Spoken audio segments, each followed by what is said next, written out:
The Chicago Digital Accessibility and Inclusive Design Meetup presents Good Design Was Always Accessible with Sharlene King.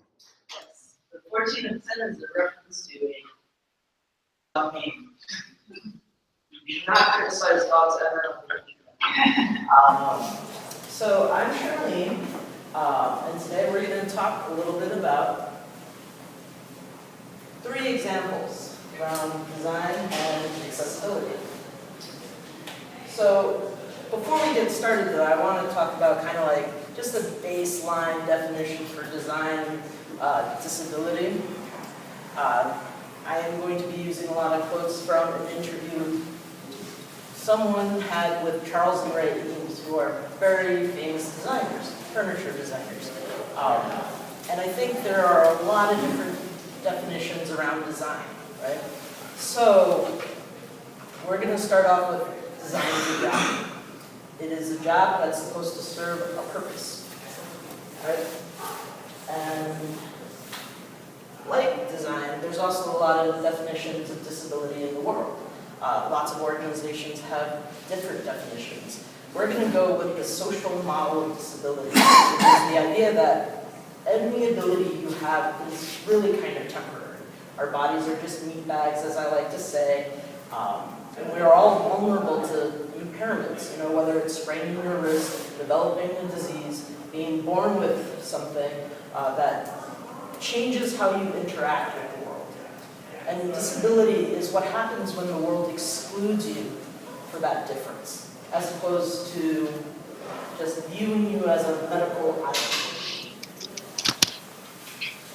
These are 2 of my favorite quotes. Brad Frost, he is one of the biggest mobile-first developers.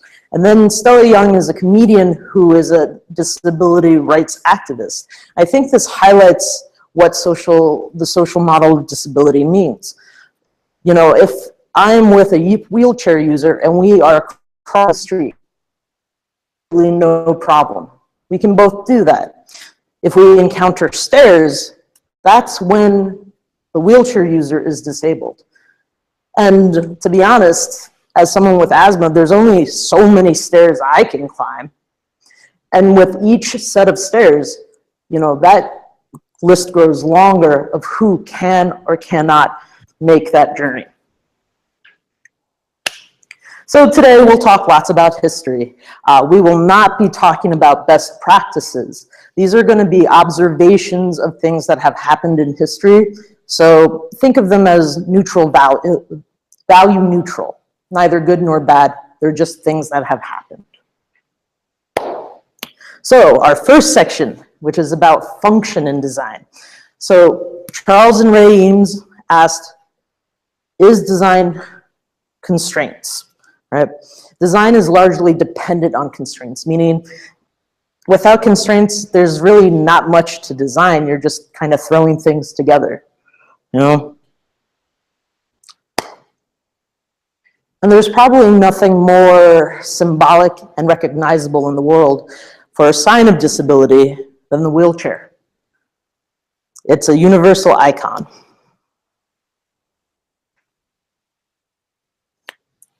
Without irony, before the past 100 years, wheelchairs were actually a luxury item. In the 1800s, they were used as what are called bath chairs. So literally rich people using them because they didn't feel like walking at the spa. On the French court, they were also called roulettes. You won't find much about that because people Google roulette, you'll get gambling. But yeah, it was an issue of labor. They didn't expect people who needed wheelchairs to be able to use them on their own, so it was limited to the wealthy who could afford people to run around with them. This all changed after the end of World War I. And there's a really good reason for that. You suddenly had lots of people surviving their injuries because of medical advances. But those medical advances did not prevent these soldiers from becoming disabled. When you talk about losing over 2% of your population, you need to keep anybody who can work. Not just people who can work ideally, but anyone. So instead of using heavy wooden prosthetics, the Queen of England charged people with developing the aluminum prosthetic. And as you can see, it came in many different shapes and sizes, but they were all geared towards labor. And they also had an extensive vocational program across England, so disabled soldiers could pick up a trade when they came home. I'm talking about Britain because in the US, we were not so good about that. In the US, the government was not prepared for the amount of people who came back from war disabled. They didn't have jobs, and then the Great Depression hit. So the money that disabled veterans were promised was suddenly not available. They formed a camp outside of DC known as the Bonus Army Hooverville. These kind of shanty towns were so common, they were named after the president who failed to prevent them. 43,000 people lived there. It wasn't just the veterans who would march on DC, but their families too.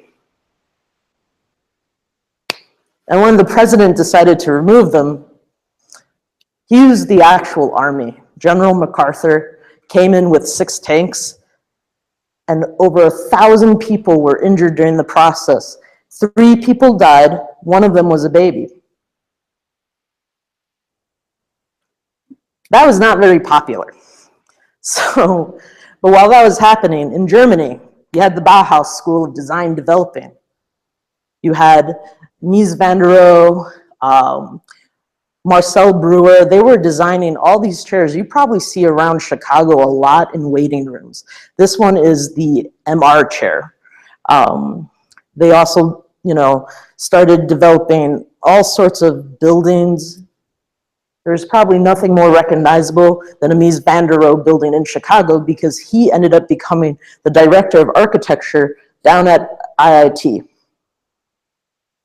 He was also considered a valuable refugee.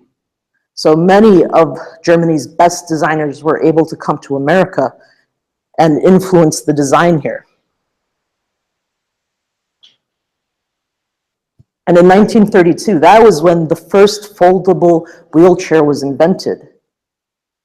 If you really look at it structurally, ignoring what historical baggage we have, it's not too different in structure and make from that very expensive chair designed by Mies van der Rohe. And if we compare them side by side, the Waisley chair and a Waisley chair adapted as a wheelchair, I'm not sure there's a lot of functional difference besides one has wheels.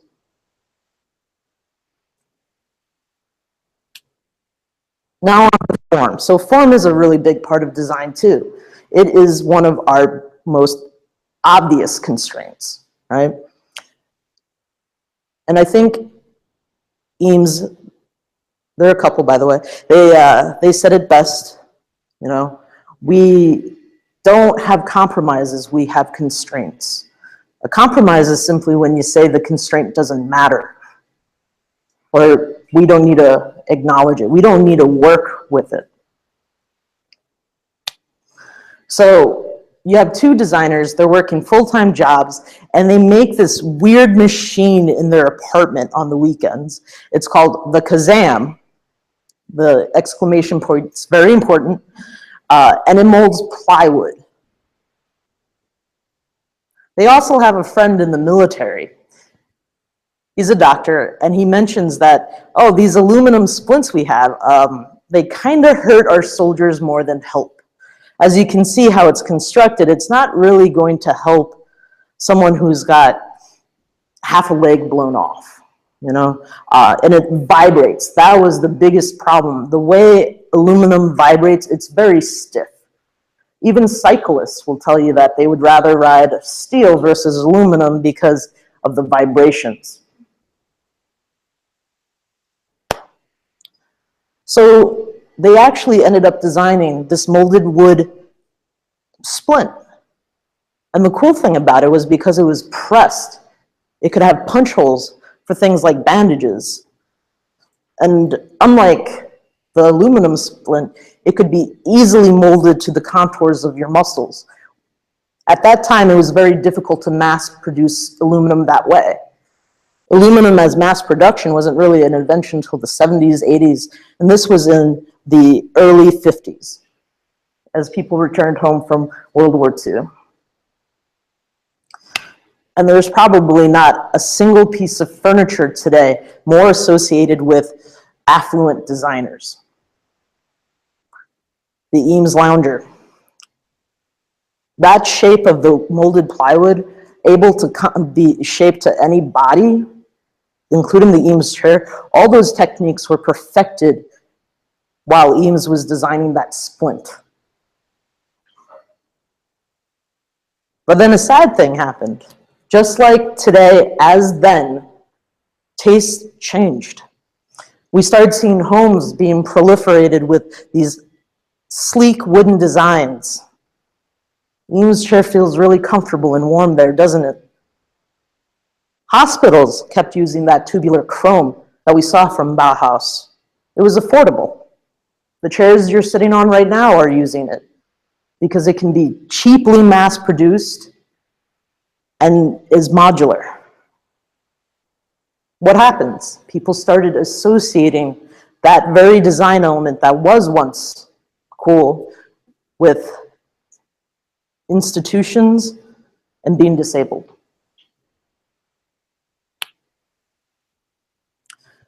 So, need, that's the other part of design. That's part of the job. You know, all those constraints around form and function there's no direction without trying to figure out what the need is behind the design.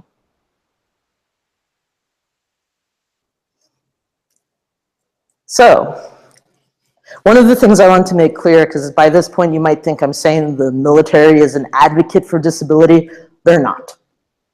Just like developers back in the early teens and late aughts weren't advocates for Internet Explorer 6. We just had to accommodate them. You couldn't say, yeah, screw 5% of our users.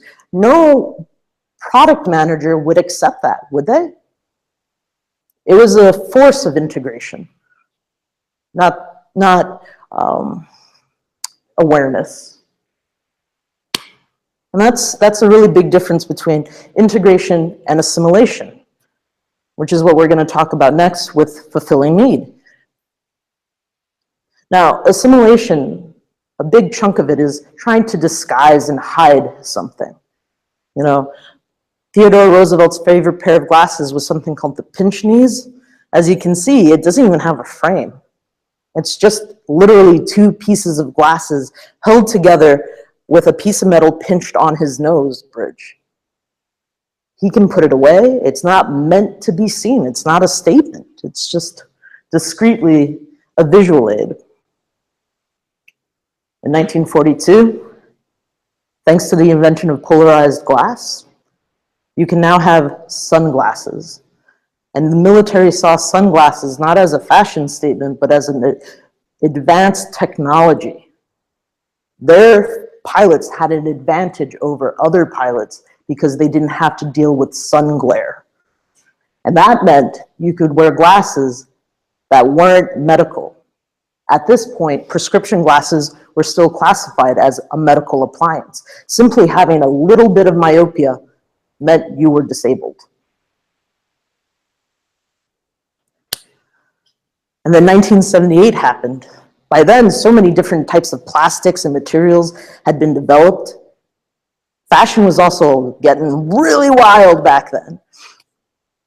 But also, this is something real strange, because glasses were classified as medical appliances, it was illegal to make advertisements for them. I don't know about you, but there's very few things I can think of that can be popularized without advertisements, without familiarity. So, Cutler and Gross, they hand make glasses even today, printed the first advertisement for prescription glasses. You might remember Patrick Bateman from American Psycho, or if you've ever read the book, He became iconic for the consumption of the 80s. Well, Oliver Peoples was one of the brands he mentioned, right? All their ads were conceptual and they were considered high fashion.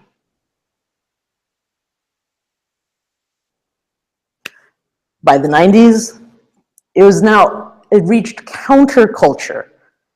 I don't think you can really safely say something is embedded in culture till there's a counterculture around it. Kurt Cobain proudly wore glasses. He wore women's sunglasses. Lisa Loeb popularized the cat eye glasses. Christian Slater is just a handsome dude from that time period, you know?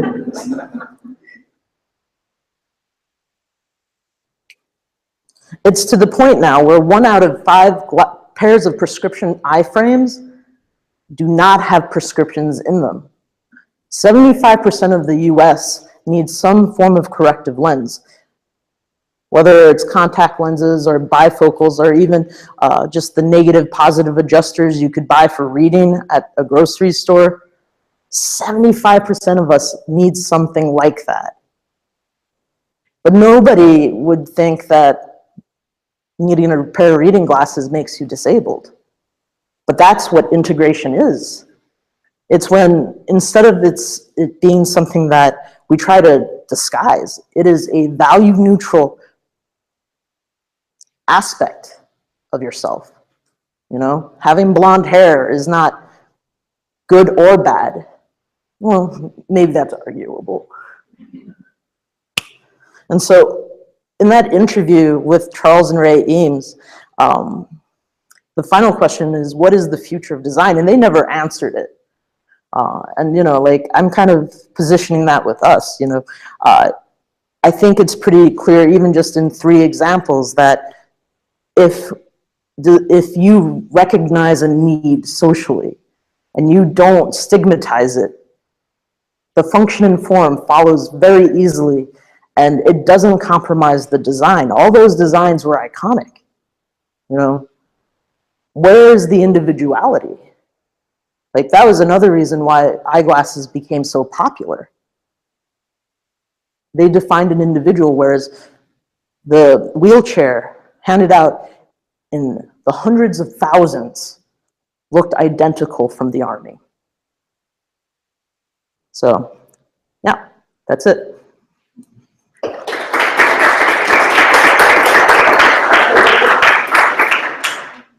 We're going to open up to questions. I do want to 2 things. I'm going to hand you the mic if you have a question, and I ask that you repeat it for the live stream. Sure. So with that said, questions? Anyone? I'll be bashful. Yes. Oh, I had to remind myself. Thank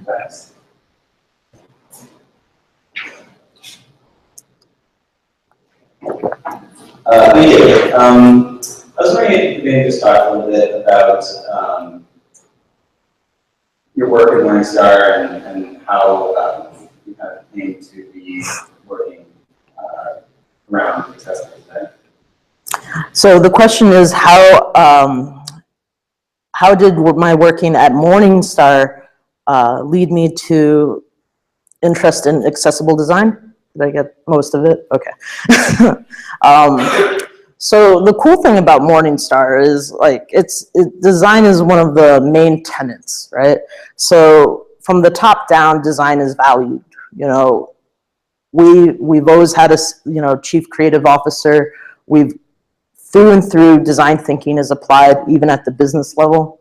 And one of the things for us is we want to help the individual investor. That is also a core part of our mission, right? And you just can't think of yourself as helping people if you're able to say, well, we don't have to worry about 2% people here. You know, as opposed to trying to get more money, since we focus on research, we're not thinking of gains, we're thinking of providing that research to as many people as possible. Our website is definitely not AA accessible, but Yes. we're working on it. Yes. Yes, we are working on it. You know, it's hard to do that with a platform from 1996. Speaking of old things, you know, it's just being in an environment where you feel like people want to care. I think it leads to interest in things where at other jobs I was pressured to kind of put it on the back burner.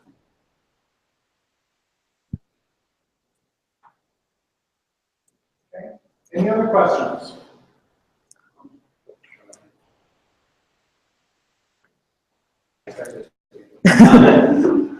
If you had the power or ability to change the way accessibility is handled in the United States, what would you do to make the standards for websites more accessible? Yes, so if I had the power to change anything in the US regarding accessibility and websites, what would I do? Okay. So I would probably just have people drop the stigma of being disabled is bad. You know, I mean, if I had any power. Because often it's just, you know, like I'm reminded of when I first started doing web stuff, right? I'm at an office, an agency, they're working on their website, they make this blog, and the header image is 500 kilobytes. This is 2007, so 500 kilobytes was a lot, you know? And I pointed it out. I said, you know, this is a really big image. I don't think this is a good idea. And their answer was, we don't want the business of anyone who doesn't have internet fast enough for that image. So I said, no iPhone users? Because iPhones had just come out and they used 2G, if you remember. And they used 2G when they were at the airport. So you're saying you don't want the CEO with an iPhone who's at the airport just reading your blog and catching up on things. That, you know, that really pissed off the creative director because, you know, saying that in front of other stakeholders, he's embarrassed. What can you say to that? And yeah, that is not the same thing as saying, well, what if someone has dyslexia? What if someone has a visual impairment? But I don't see how internet speed and an image, an unnecessary garishly large image, doesn't impact the content you're consuming across different disabilities. I just made that obstacle relatable to them. So, stigma. Yeah. Any other questions? Yes, in the back. We're actually thankful that when people in the back have questions, because it allows us to get our steps in. Thank you for this great presentation. I'm not from the design world, so I don't know much about design principles, so I did learn something this evening. But my question is more about, you know, this is an age of lawsuits where online retailers and, you know, anyone and everyone, big companies are getting sued for not having accessible websites and web pages. So I feel like the information is out there, but people just don't know where to look for standards like DataCAD 2.0. Is there a way to make this information more accessible and kind of less threatening in terms of its language? So do you know of any institution or any entity that is kind of attempting to demystify the whole DataCAD thing and make it more you know, easier to implement, especially when I think about small businesses and I feel like I don't know how they're going to do it. So, yeah. So I think that's a great question. Is there a way to make accessibility, or are there resources that make accessibility standards more readily accessible for the average person? And, you know, in another talk, Breitbart, Fox News, happened to the New York Times and Washington Post. And that isn't because for lack of money, it's because they're cheap. Oftentimes when people try to make things really fancy, especially in web development, they inadvertently make it much less accessible. The simplest website where you just have text, if I made a website that looked like this slide, any screen reader could read it, no problem. Throw in a lot of buttons and interactive infographics and photos with links and carousels, and suddenly that's a nightmare for a screen reader unless everything is perfectly labeled and set up. But to resources, you know, that's why, like, to answer the other question, I thought the best wish for me would be to drop the stigma, you know, because if you just consider, like, making things less difficult, if you make things better to use, unlike the fancy stuff, that inadvertently makes things more accessible. You know, like just having the big room here on the ground floor, if someone wanted to, you know, get in here and they had mobility issues, then going to the third floor, stuff like that, you know. And whether or not that's because you want to make more money, gets more attention than, you know, a store that's a flight up. But whatever your motivation, the more considerate you are of others' needs. You know, you don't need a fancy, you know, book with the checklist and passing standards, you know, to make a website good. You just need to think, oh, is this cool? Do I want this just because it's cool, or is it easier to use? We were just talking about that earlier, me and Dennis, about slides. My slides are always black because when I've coded, that hurts my eyes less, you know. It just also happens to pass contrast ratios for accessibility. But just by saying, hey, you know, black text on white screens hurts, let's not do that. You know, whereas with other presenters, Dennis has had to work with them, but they don't like the contrast. And it's like, okay, cool, you don't like the way it looks, but can people see your slides? Actually, just to tack on to that, ask presenters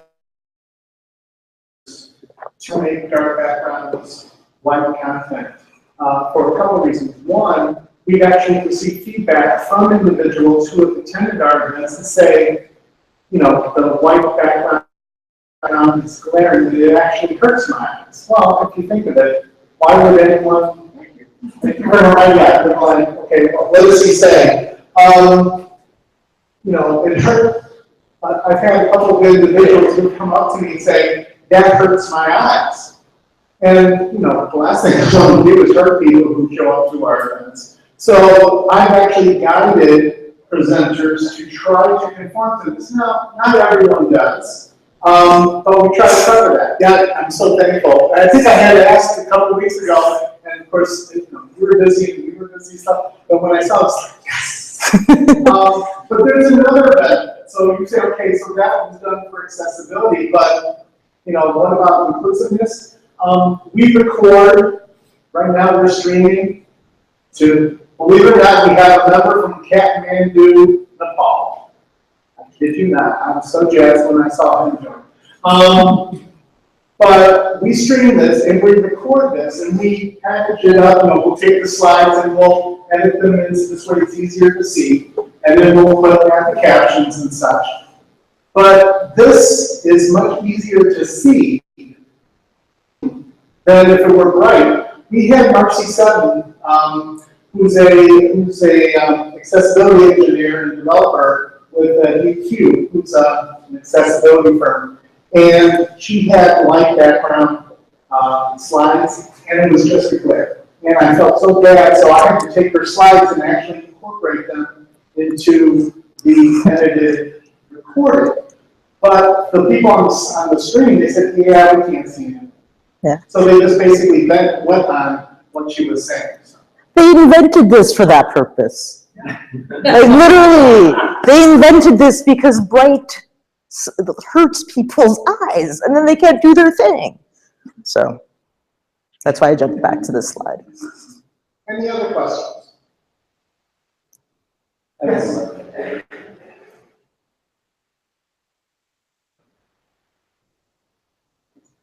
I just wanted to follow up on what you were saying a moment ago about kind of going with standards versus kind of doing custom things that are inherently less accessible. What's kind of your reference, or how do you kind of decide whether something, you know, as a designer, like, is better in being custom element, I guess, as opposed to just being like a native? Yeah, that's a good question. So how do I choose between customizing a feature versus using a out-of-the-box native OS or native browser kind of solution, right? The answer is it depends on what my team's, because, you know, it's not just being considerate of other people, but developers, when they customize something like a scroll bar, oh my God, how much time are we going to add to it? She's rolling her eyes. Yeah, and I'm really greedy with my time. I want to be able to design fast and design more. And if the developers take longer to build something, that means less of my work gets to see reality, you know? So that's just, it's being considerate from multiple angles. And then, you know, if, let's say they give the all clear, they're like, yeah, go ahead, customize the hell out of it. You know, I've actually been working on something at work. It's, you know, a card, so it's a little setup of how you sell a strategy, right? You know, it's pretty easy to think of that for products like a t-shirt or a spoon. You know, here's a photo of said thing, and then here are the details about it. You pick your size, add to cart. It's a little more complicated for a financial strategy. So, yeah, it's been fun trying to figure out how to make this communicate complex information very quickly in just one little snapshot. So user testing, just asking people who don't even have a financial background, when you look at this, what do you think this text up here means? You know, we've actually had people say exactly what we wanted them to say. We've had people get confused because something was just out of the way weird, you know, and listening to them is really how we drive the decisions. There are a lot of things, you know, I wanted to do as a designer, and if the user says, hey, it doesn't make sense, I'm compelled to drop it. The design isn't my baby, you know? And if they don't use it, it's a bad design, whether I think it looks nice or not. I was so happy to hear her say the design is not my baby. That's so contrary to a lot of people that I've heard. We actually have a question from the Twitterverse. Oh, okay. I'm actually so excited. This is from Anna, I believe from Austin, Texas. So she asks, how would you make accessibility go mainstream? Like easy steps, some simple accessibility settings everyone, most people would love. So there are two ways I feel like people respond to accessibility. There's making it seem cool, right? You know, like the iPod, the iPhone. The iPhone did amazing things for accessible smart technology. PDAs were not very good before the iPhone. But then there's also like solving for pain points. You know, like I can't think of a single person that likes Microsoft Word. For a million reasons. Designers hate it because we can't control the text. People hate it because it's so busy up there. And when you want to just do one little thing, you have to like Google search for like half an hour to find out. exactly how to do that thing, and wait, no, that didn't do the thing I wanted. And then you start over again. And when you make something accessible, those kind of things, the pain points just drop away. People will pay any amount of money to fix pain points. You know, my partner really likes her MacBook Pro. I'm partial to saving money. PCs, though, PCs are not as intuitive in the OS as Macs. There are different accessibility levels, but just because it's simpler to use the Mac, she's willing to drop that money for the Mac. And I can't fault her for that. That's the whole purpose of my job. My job exists because people are willing to do that, you know. And when it's not about money, you know, there's also things like people, I think, joke a lot about how social media drives vanity. Instagram likes, Facebook likes. But the thing is, vanity is sometimes just a confirmation you're doing things right, you know? And if you're removing pain points in different ways, even if it's just like speaking up for people who don't normally get spoken up for, or helping them be more visible, that's even better. You get recognized for it. You will. I think people are worried that there's only one way to getting that recognition, and that's profit, but I think that you would be mistaken. Any more questions? Wow, now there's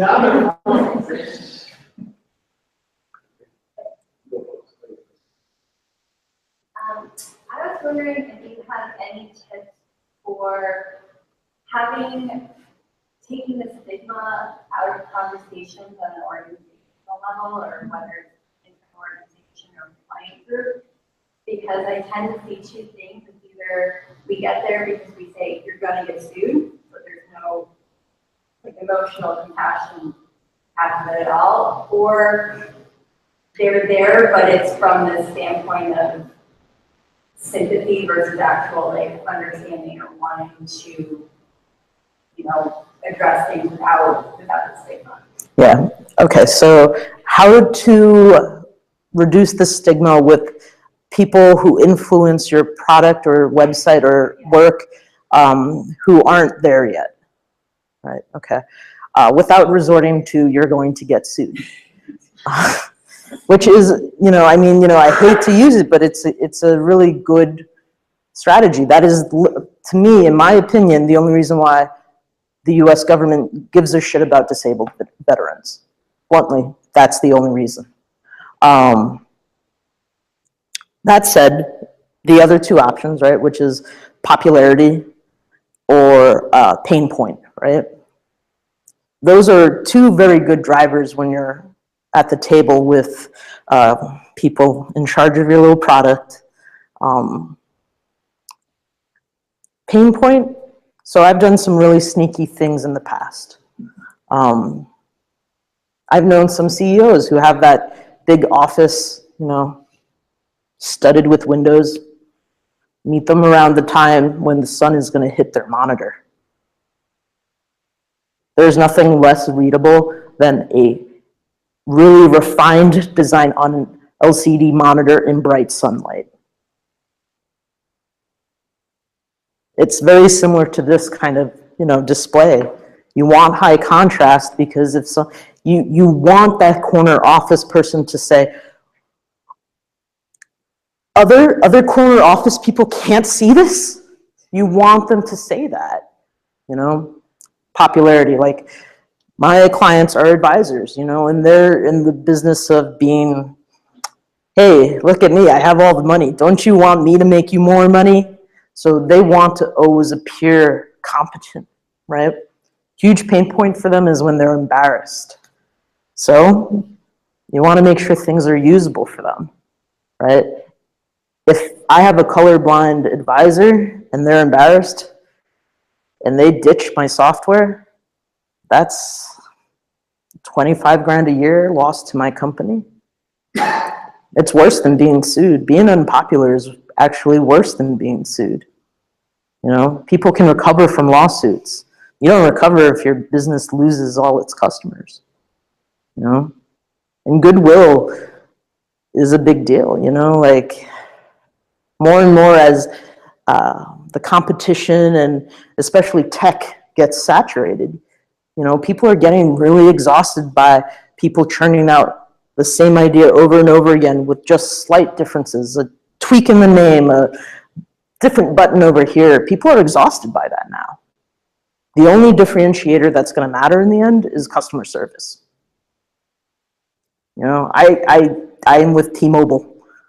They do not have any service outside the city, but I don't care if I have to call them.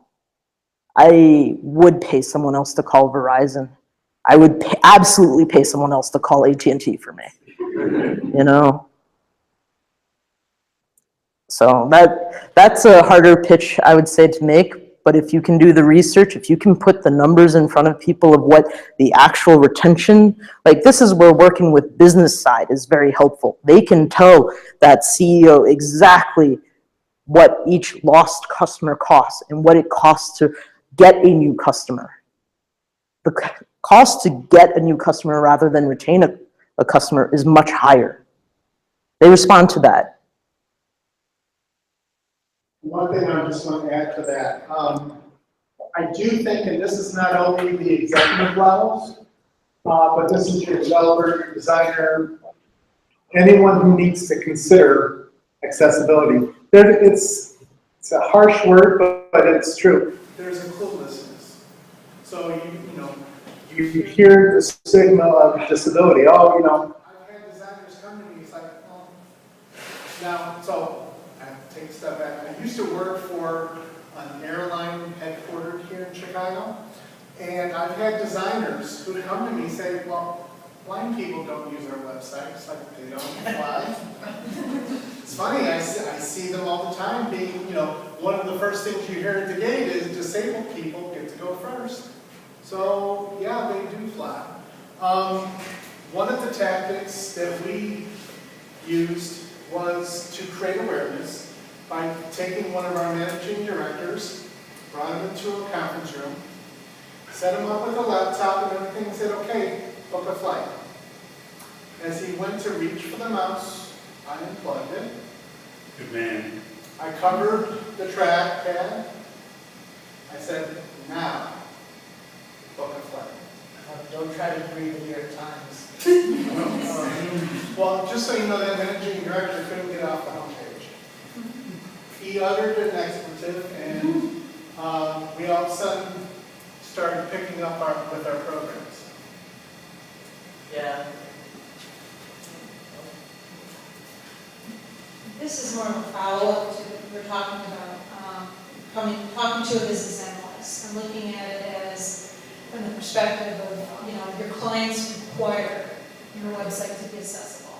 And I used to work at Bank of America, cash flow products and financial products. And it was just amazing how often there were windows and opportunities to look at accessibility, and that there are still going on. I still have friends who live there for cash flow products. Until suddenly a few of the clients, these are big clients. So this isn't like us using Bank of America, this is like Apple and Target using an interface to understand financials, not just across the country, sometimes around the world. So there's a huge amount. So when these people start coming back and saying, hey, we have to have an accessible product. All right, because we have people working who may need to be accessible. So curiosity, that's just starting. I know it's starting to happen a little bit in other financial companies, especially the corporate products. Are you starting to notice something like that at Morningstar? Are you starting to get feedback from clients? It's not so much the pull of the buzz, but they're starting to say, hey, we need to make sure that this product is accessible to our... Oh, absolutely. So while our website's not very accessible, our products are. Because those are the products being bought by the said clients, your Schwab, your Fidelity, your TD Ameritrade. We're talking, like when we lose a client, one of those clients, that's a third of a team gone. Like literally, that is what they're worth. And I think, like this is where, this is one of the things I have loved about working at Morningstar is I've been able to, look at the same research our analysts look at. And when you look at the numbers of businesses that aren't keeping up, it's dismal. The companies like KeyBank from Cleveland, they took a team, who did they buy the team from? I forget who they bought the team from, but you have Adaptive Path being bought up by Northern Trust, or different companies buying up these companies, these smaller groups of UX consultants, right? They're the ones who are surviving, and the other companies are going down. And it's just very basic business strategy to say you want to be ahead of your competitors. You don't want to wait for your competitors to do something and you have to emulate it just to retain your client base. I believe we have one more question. It was over here. And while we're going over there, we had a comment from Anna in Texas as well. She says, by hiring colorblind developers, etc., you could prevent bad design in apps and products, e.g. black and blue look the same to her. That's one of the richest things you could probably do is to hire someone with a disability to actually work on your website. Just so you know, the disability segment has the highest level of unemployment. So we have the supply, and we actually do have the demand to bring in that richness into our workflows. I just wanted to respond to the question about creating buy-in with the other questions about, without resorting to talking about lawsuits and relying on empathy. I just want to share my feelings with this because we struggle with this as well. And what I find is useful is most organizations will have someone in a new position for diversity and inclusion. Like if you have an equity committee or someone who's working as a diversity officer, different names, but you get the gist.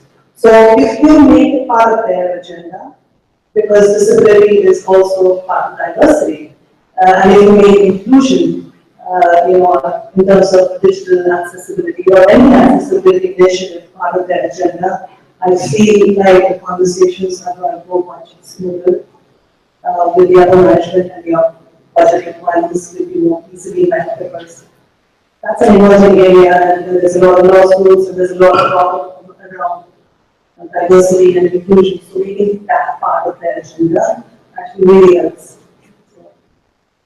And if there's a committee like that in your organization, if there isn't, then you may want to take the lead on creating a committee and being part of that, and then making sure that you have people from different walks of life in that committee, so including people who, who are budget managers, possibly your CEO, or the topmost guy in the organization, and then some people with disability. So that they can also provide their input. So, yeah. Thank you. Sharlene, I want to thank you very much for your presentation. It was very effective.